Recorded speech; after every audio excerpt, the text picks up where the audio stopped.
बड़ी हंसा में समाते और प्यारे है सनम, बड़ी हंसा में समाते और प्यारे है सनम। हम तुम्हारे हैं सनम, हम तुम्हारे हैं सनम।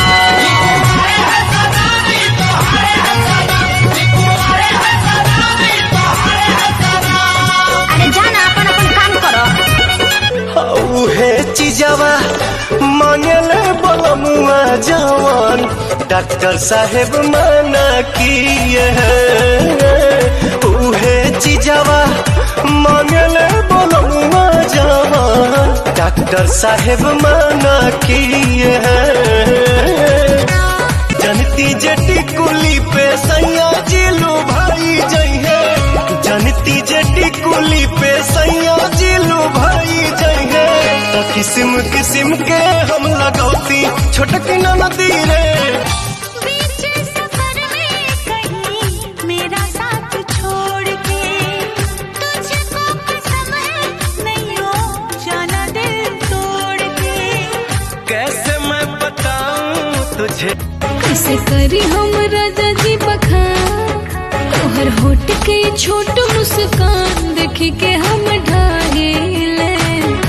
किए हो धनी तोहरे करनवा मनवा भइल बाटे पागल, रात भर जागल रहिले। किए हो धनी तोहरे करनवा मनवा भइल बाटे पागल, रात भर जागल। रहूं उम्र भर मैं तेरी तू मेरा। जब हम बादल बन जाएब तू बारिश बन के आईहा। जब सांस भी कम पड़ जाए तू हमरा दिल में समैहा। रिमझिम सावन की बूंदे तू हर मौसम बरसैहा। जब सांस भी कम पड़ जाए एहो ब्यूटी के खजाना बड़ू लभले करके पाना। मनवा लागे नहीं जब से दीदार भइल बा। ए जान हो